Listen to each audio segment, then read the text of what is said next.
बरांज कोळसा खाण विस्ताराने युवकांना मोठ्या प्रमाणात रोजगार मिळणार. पुनर्वसन पूर्ण होईपर्यंत नवीन मान्यता न देण्याची मागणी. कंपनीने CSR व पर्यावरणीय उपाययोजनांचा दावा केला. महाराष्ट्र प्रदूषण नियंत्रण मंडळाच्या प्रादेशिक कार्यालय चंद्रपूर यांच्या आयोजनाखाली मेसर्स कर्नाटक पॉवर कॉर्पोरेशन लिमिटेडच्या बरांज ओपनकास्ट मायनिंग प्रकल्पाच्या विस्तारावर मंगळवार 30 डिसेंबर 2025 रोजी पर्यावरणीय जनसुनावणी पार पडली. प्रकल्पाची उत्पादन क्षमता 3.50 दशलक्ष टन प्रतिवर्ष वरून 5 MTPA वाढवण्याच्या प्रस्तावावर ही सुनावणी भरविण्यात आली. सुनावणी प्रकल्पस्थळी गाव बरांज मोकासा, तालुका भद्रावती, जिल्हा चंद्रपूर येथे सकाळी 11 वाजता पार पडली. यात येथील गावकऱ्यांनी जनसुनावणी दरम्यान प्रदूषण विषयक प्रश्न उपस्थित केले. त्यांनी स्पष्ट केले की जोपर्यंत प्रभावित गावकऱ्यांच्या व शेतकऱ्यांच्या सर्व मागण्या पूर्ण होत नाहीत व त्यांचे पुनर्वसन संपूर्ण होत नाहीत तोपर्यंत सरकारने प्रकल्पाला नवीन विस्तारित मान्यता देऊ नये. काही गावकऱ्यांच्या मते प्रकल्प सुरू राहिला पाहिजे असे मत व्यक्त केले. KPCL कंपनीने बरांज ओपनकास्ट मायनिंग प्रकल्पासाठी 2012 मध्ये मान्यता मिळवली होती. 2009 ते 10 ही कट ऑफ तारीख धरून प्रभावित कुटुंबांना मोबदला देण्यात आला. प्रकल्पाची क्षमता आधी 2.5 MTPA वरून 3.5 MTPA वर नंतर सध्या 5 MTPA वर नेण्याचा प्रस्ताव आहे. कंपनीने पुनर्वसनासाठी 216 कोटी रुपये खर्च केले असून ही रक्कम 1381 कुटुंबासाठीच्या पॅकेजमध्ये देण्यात आली होती. त्यापैकी सुमारे 1000 कुटुंबांना लाभ मिळाला आहे. उर्वरित पात्र कुटुंबांना कागदपत्रांच्या अडचणीमुळे लाभ मिळाला नसल्याचे सांगण्यात आले. कंपनीने सांगितले की उपजिल्हा अधिकाऱ्यांच्या मार्फत सुनावणी करून कागदपत्रे पडताळून उर्वरित कुटुंबाची रक्कम त्यांच्या खात्यात भरली जाणार आहे. जनसुनावणी दरम्यान गावकऱ्यांनी समस्या मांडायच्या होत्या, मात्र तिथे काही राजकारणी लोकांनी प्रशासनावर व कंपनीतील कर्मचाऱ्यावर दोषारोपण केल्याने गावकऱ्यांच्या मूळ प्रश्नांना बगल देण्यात आली. पोलीस प्रशासनाने संयमाने व कुशलतेने परिस्थिती हाताळली. पीठासीन अधिकाऱ्यांनी व्हिडिओ रेकॉर्डिंगद्वारा गावकऱ्यांचे प्रश्न रेकॉर्ड करून ते प्राधान्याने सोडवण्यात येईल असा विश्वास व्यक्त केला. कंपनीतर्फे सहयोगी उपाध्यक्ष गजानन जिपकाटे यांनी स्पष्टीकरण देताना म्हटले की कंपनीत सध्या 1446 कामगार काम करतात आणि विस्तारामुळे अतिरिक्त 450 कामगारांना रोजगार मिळणार आहे. पर्यावरण रक्षणासाठी कंपनीने CSR मदतीने स्कूल बस, शुद्ध पिण्याच्या पाण्याची व्यवस्था, क्रीडा संकुल, क्रीडांगण लेव्हलिंग, ॲम्ब्युलन्स, कोडा स्मशानभूमीचे नूतनीकरण केले आहे. शेतात धूर उडू नये म्हणून 18 पाण्याचे टँकर सतत पाणी मारण्याचे काम चालू आहे. प्रदूषण रोखण्यासाठी दरवर्षी 50,000 झाडे लावली जातात. पाणी शुद्धीकरणासाठी सिडिमेंटेशन ट्रीटमेंट प्लांट काम करत आहे आणि शुद्ध केलेले पाणी नदीत सोडले जाते. टोलारा येथील आपत्तीमध्ये पाण्याच्या पंपद्वारे गावकऱ्यांना मदत करण्यात आली होती.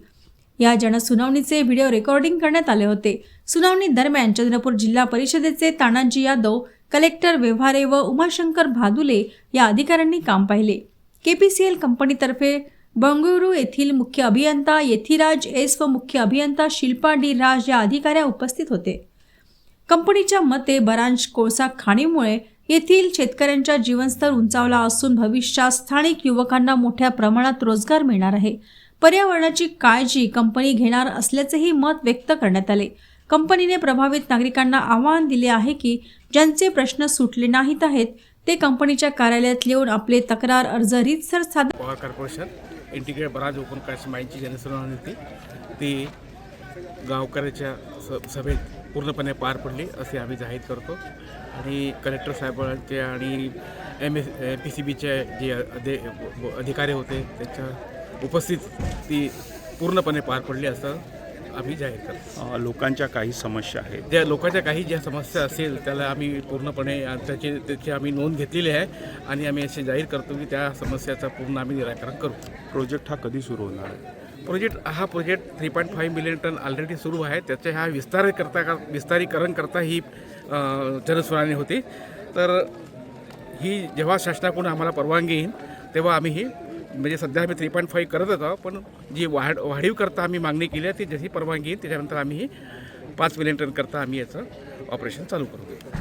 आणि सगळ्या जनसामान्य लोकांनी, कास्तकार लोकांनी या जनसुनावणीचा विरोध केला आहे. जनसुनावणी रद्द करण्याची मागणी केली आहे.